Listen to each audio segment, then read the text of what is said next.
SAWAC Radio, Veritas Audire, transmitiendo en el municipio de Zapotlán de Juárez, Hidalgo, presenta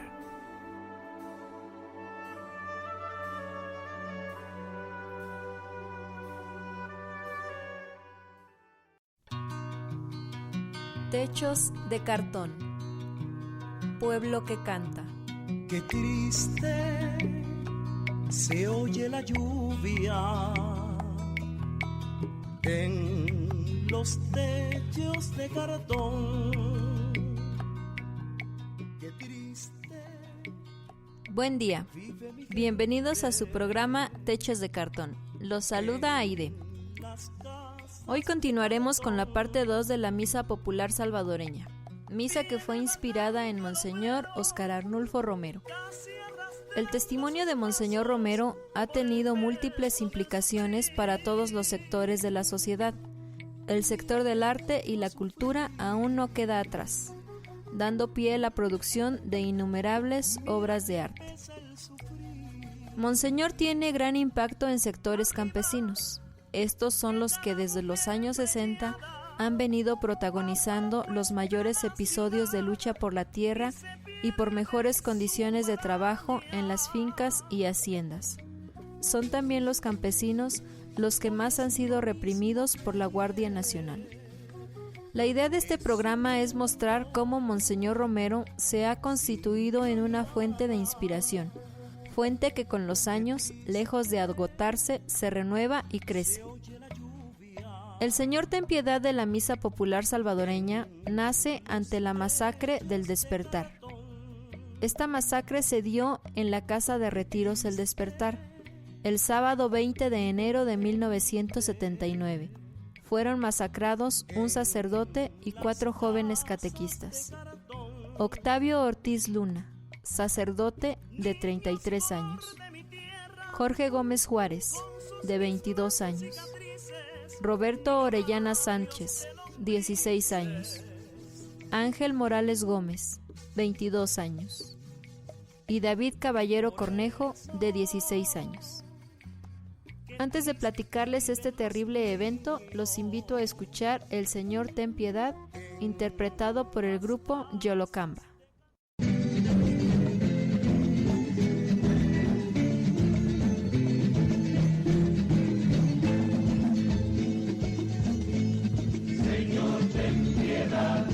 Señor, ten piedad de tu pueblo, Señor.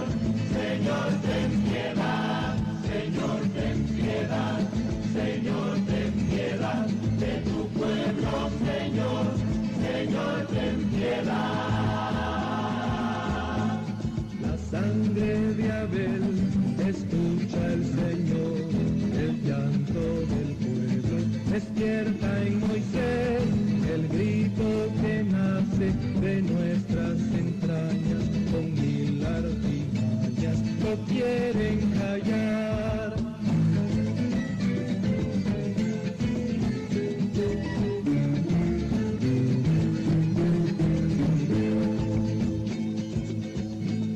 Señor, la injusticia nos duele y oprime, ponte a nuestro lado.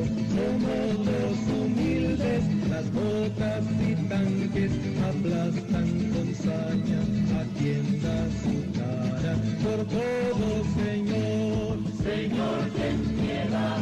Señor, ten piedad de tu pueblo, Señor. Señor, ten piedad. Señor, ten piedad. Señor, ten piedad de tu pueblo, Señor. Señor, ten piedad.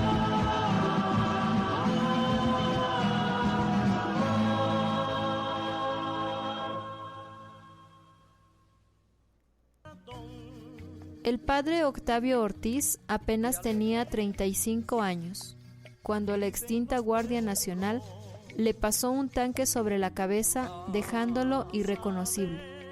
A los jóvenes los acribillaron a balazos, y una vez muertos, les pusieron armas en las manos, muy posiblemente las mismas con las que fueron asesinados, y les tomaron fotos.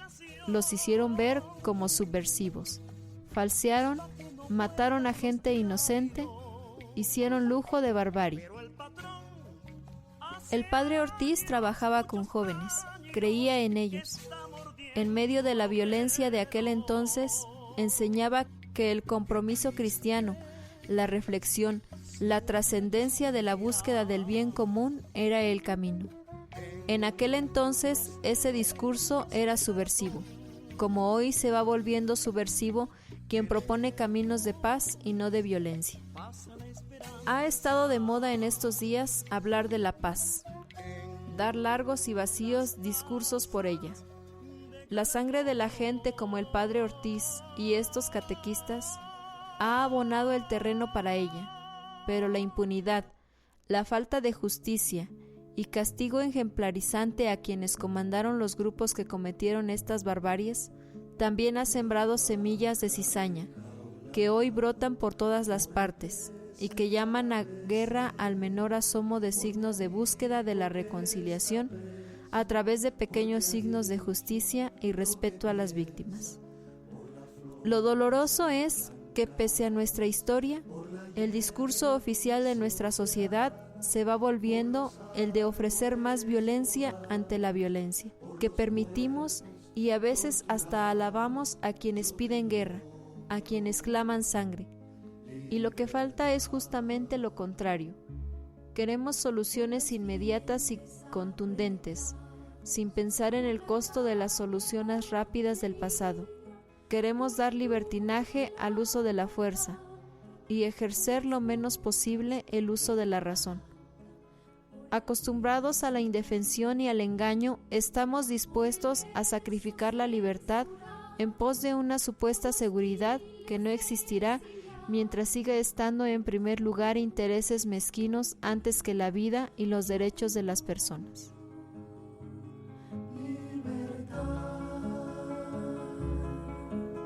Te nombro en nombre de todos, por tu nombre verdadero. Te nombro y cuando oscurece, cuando nadie me ve.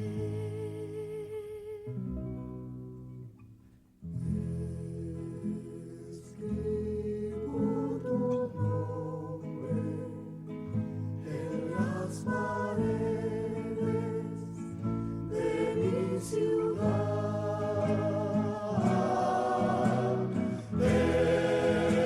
Escribo tu nombre. Llevados a la Guardia Nacional, y gracias a Dios entonces que no me encontraba durmiendo. Tengan en cuenta todos estos detalles. Era una convivencia de jóvenes de iniciación cristiana. No eran hombres armados para defenderse. Estaban durmiendo en el local que ocupa la casa de retiros para grupos cristianos denominada El Despertar.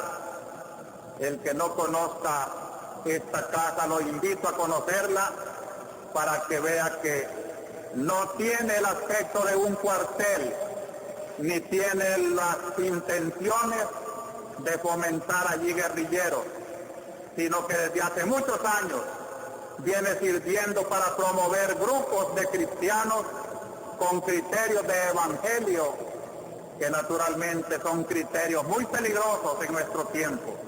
Es propiedad del Arzobispado de San Salvador y está situado en la parroquia de San Antonio Abad. Sigue el testigo diciéndonos: se introdujeron en forma violenta muchos miembros uniformados de las fuerzas de seguridad, quienes ingresaron al local referido disparando sus armas. En ese acto, un vehículo grande de color verde, de los que denominan tanquetas militares, junto a un jeep militar, entraron violentamente al centro de retiros cristianos, ubicándose en el patio central. En este centro me encontraba, dice el testigo, dirigiendo junto con el padre Octavio Ortiz Luna, sacerdote católico, y 10 jóvenes más, un encuentro de iniciación cristiana para 28 jóvenes varones cuyas edades oscilan entre los 12 y 20 años. Que ese lugar se destina para formación cristiana exclusivamente y no se propiciado en ese lugar otro tipo de reuniones en las que se conspire contra el Estado, como tampoco que en estas reuniones se sustenten doctrinas anárquicas contrarias al orden público.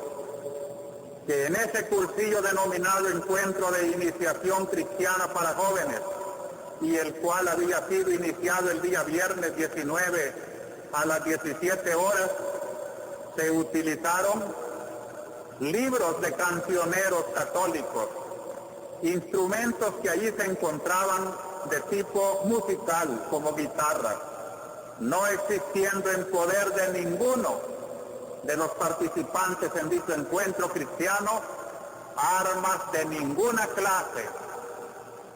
Antes de ser capturada por miembros uniformados, pude ver que exactamente enfrente de las oficinas, a la entrada de estas y casi en la entrada principal, se encontraba en el suelo, encima de un charco de sangre, el padre Ortiz, que sangraba de la cabeza.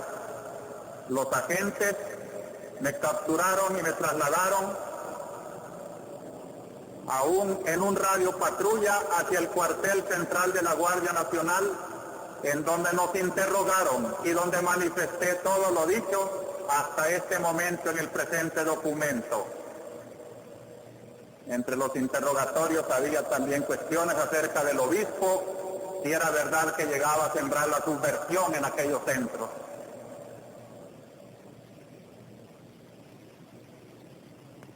Este comunicado de nuestra arquidiócesis, al que se irán sumando otros testimonios, gracias a Dios, quiere hacer ver el contraste de la versión de la mentira del gobierno y la realidad vivida por los testigos. Cabe sacar algunas conclusiones. Primero, que nuestros cuerpos de seguridad no son capaces de reconocer sus errores, sino que los hacen más graves, falsificando la verdad con la calumnia.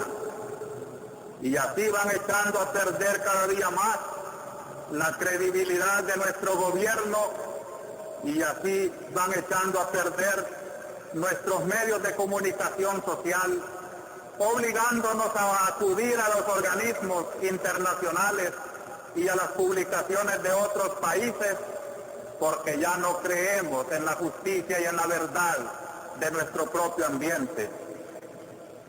Segundo,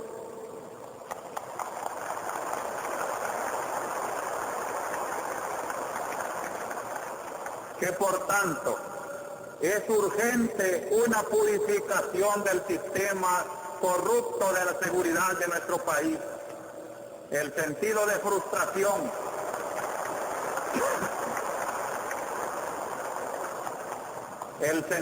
frustración de nuestro pueblo se agrava cuando aparecía un rayito de esperanza en el cambio de la dirección de cierto cuerpo de seguridad, que ahora parece apagarse ante la realidad brutal que estamos aquí denunciando.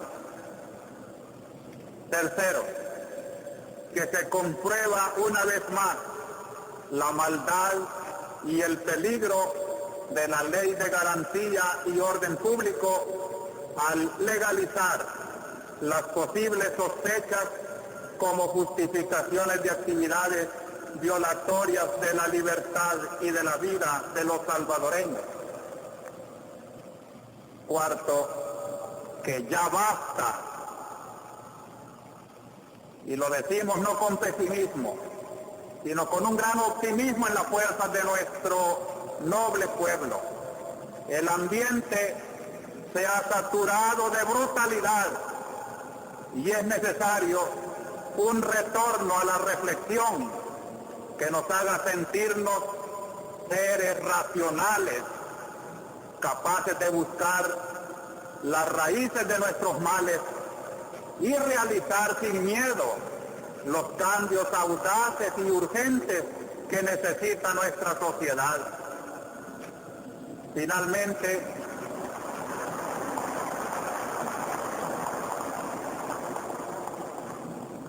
quiero recordar que los autores materiales e intelectuales del asesinato del sacerdote Octavio Ortiz han incurrido en la excomunión canónica, que en este caso no es otra cosa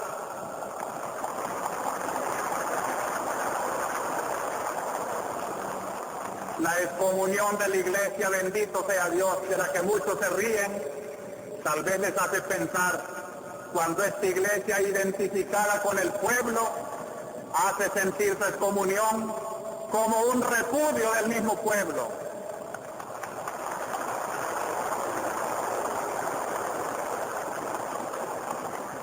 Padre, perdónalos, porque no saben, son ignorantes, pobrecitos. El reconocimiento de esa superioridad es más fuerte que la misma violencia de las armas, que no hace más que hacer más brutos a los hombres, porque el animal no tiene armas.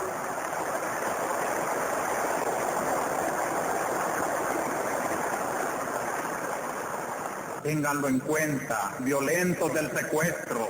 El secuestro no es civilización, como no es civilización los desaparecidos ni los encarcelados sin juicio. Eso es salvajismo, todo eso. También quiero decir que el señor presidente, a pesar de todo esto, ha dicho en México que no hay persecución a la Iglesia, y compromete a nuestros periódicos poniendo en titulares de primera página un hecho que aquí la catedral está evidenciando, lo mentiroso que es.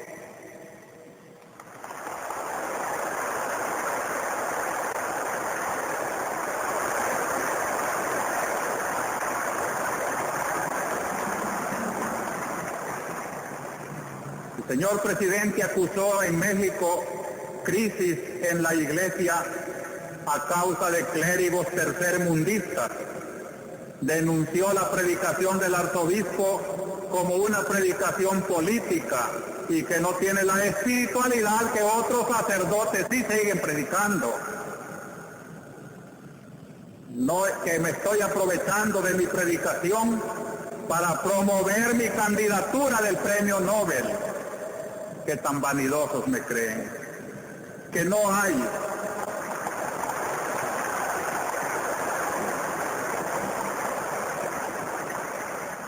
A la pregunta sobre si existen en El Salvador los 14, el señor presidente negó que no existe nada de eso, como también negó que existieran desaparecidos y reos políticos.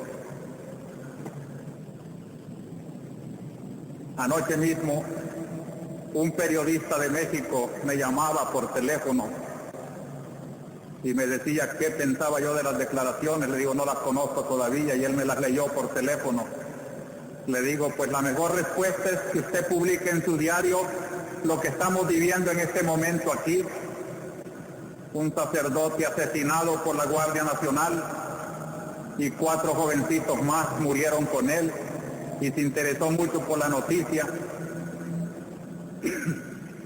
Y al preguntarme cómo me explico la campaña calumniosa y difamatoria contra el arzobispo y el clero, pues le dije, esa es precisamente la razón por qué decimos que hay persecución en la Iglesia. La campaña de psicosis entre las comunidades cristianas no es persecución. No es también persecución el atropello de los derechos humanos y del pueblo, porque la Iglesia siente que ese es su ministerio, defender la imagen de Dios en el hombre. Y les decía yo para terminar, fíjese que el conflicto no es entre Iglesia y gobierno, es entre gobierno y pueblo. La iglesia está con el pueblo y el pueblo está con la iglesia, gracias a Dios.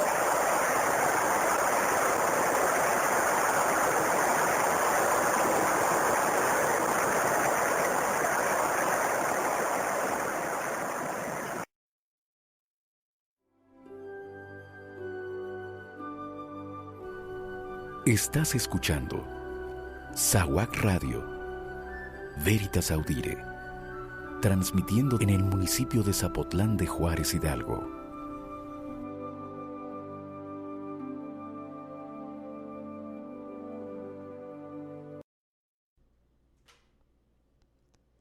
Bien valdría revisar el testimonio del padre Ortiz, de estos jóvenes comprometidos con su fe, con una causa común y trascendente.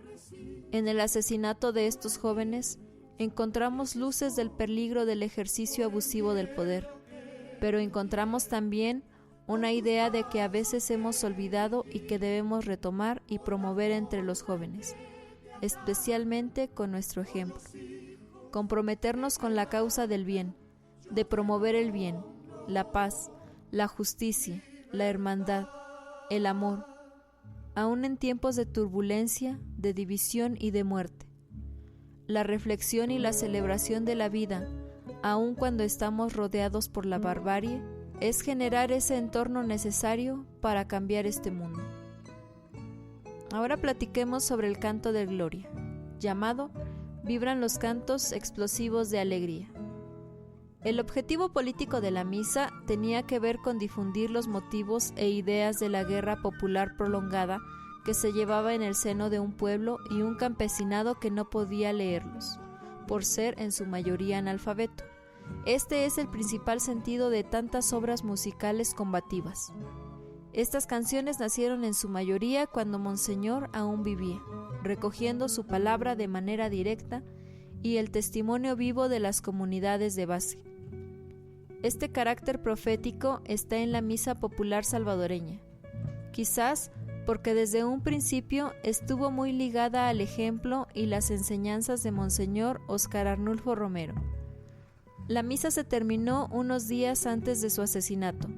Curiosamente, en su última homilía en catedral, el domingo 23 de marzo de 1980, hizo alusión a dicha misa, en su homilía titulada La Iglesia, un servicio de liberación personal, comunitaria, trascendente. Al repasar las noticias recientes de la diócesis, expresó: una nota simpática también de nuestra vida diocesana, que un compositor y poeta nos ha hecho un bonito himno para nuestro divino Salvador. Próximamente lo iremos dando a conocer. Vibran los cantos explosivos de alegría. Voy a reunirme con mi pueblo en catedral. Miles de voces nos unimos este día para cantar en nuestra fiesta patronal. Y así siguen estrofas muy sentidas por el pueblo. La última es muy bonita. Pero los dioses del poder y del dinero se oponen a que haya transfiguración. Por eso ahora vos sos, Señor, el primero en levantar el brazo contra la opresión.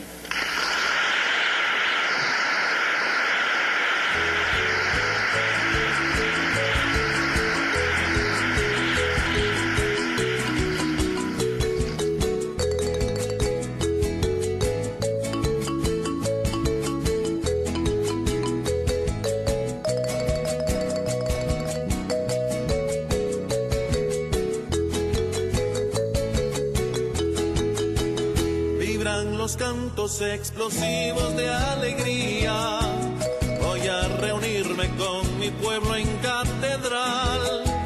Miles de voces nos unimos este día para cantar en nuestra fiesta patronal.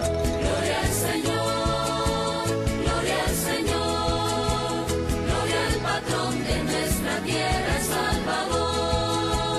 No hay redención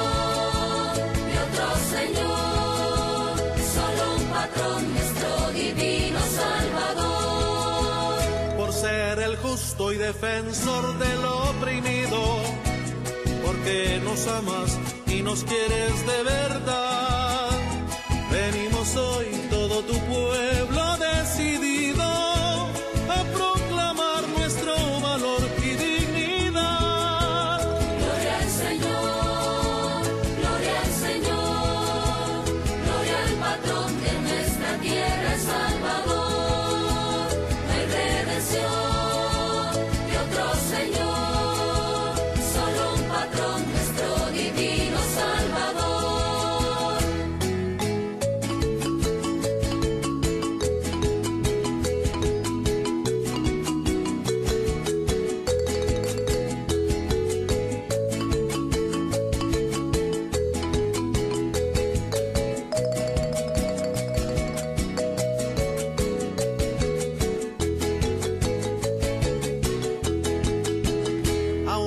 Señor, podrás ser tú glorificado, tal como antes allá en el monte Tabor.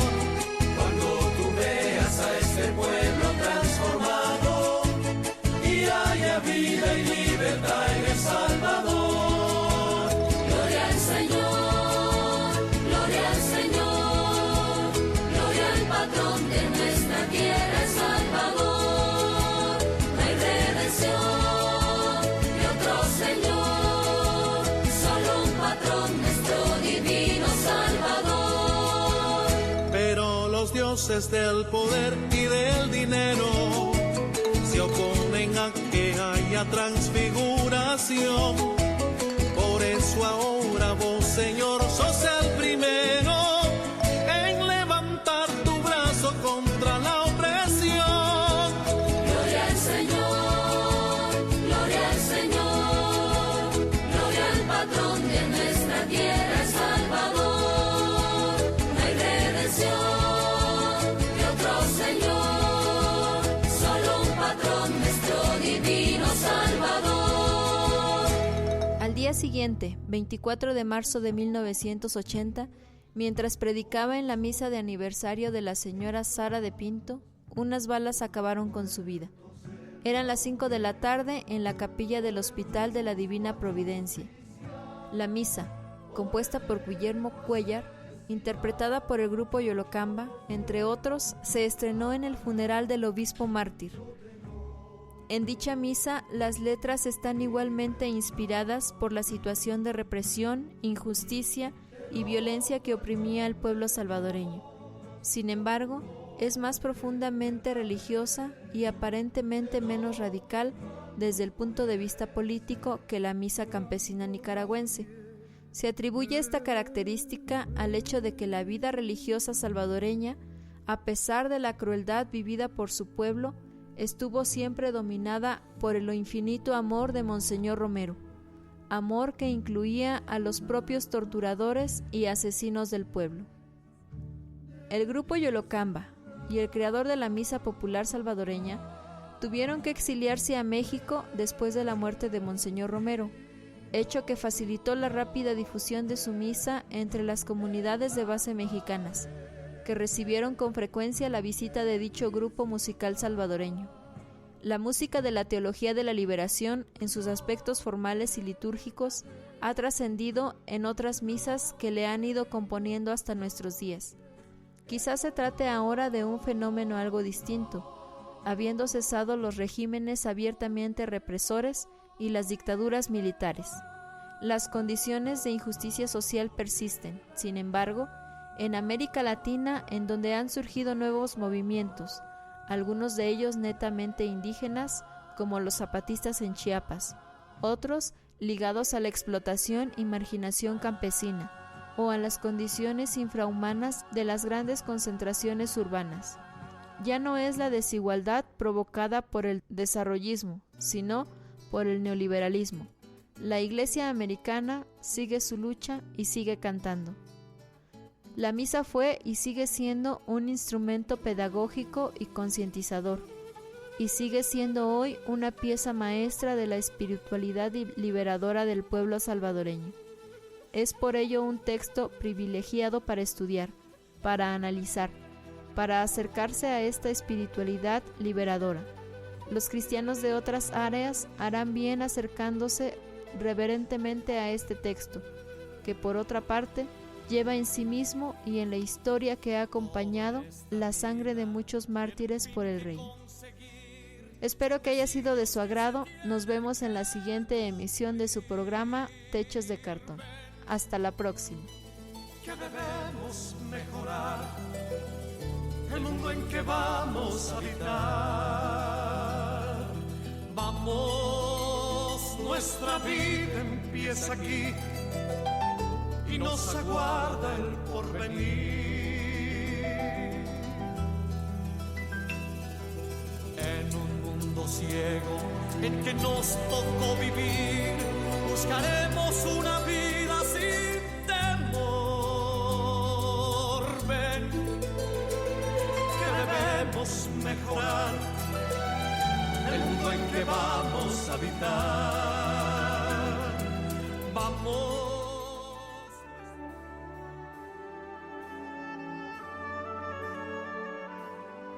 SAWAC Radio, Veritas Audire, transmitiendo en el municipio de Zapotlán de Juárez, Hidalgo, presentó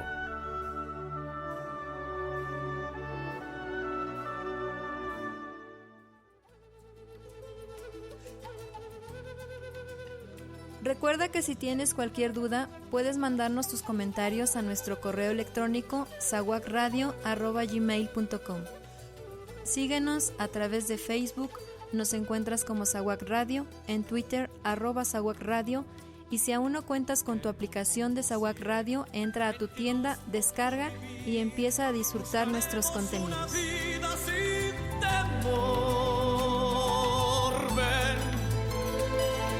Debemos mejorar el mundo en que vamos a habitar. Vamos, nuestra vida empieza aquí y nos aguarda el porvenir.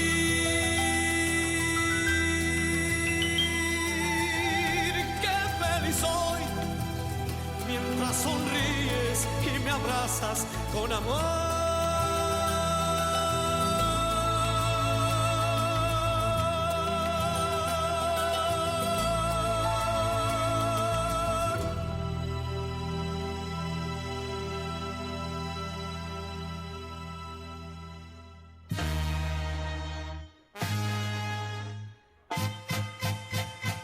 Gran jaripeo baile del aniversario de la parroquia de la Inmaculada Concepción. Se presentan con sus máquinas de reparo Rancho La Loma, desde Chipilo, Puebla.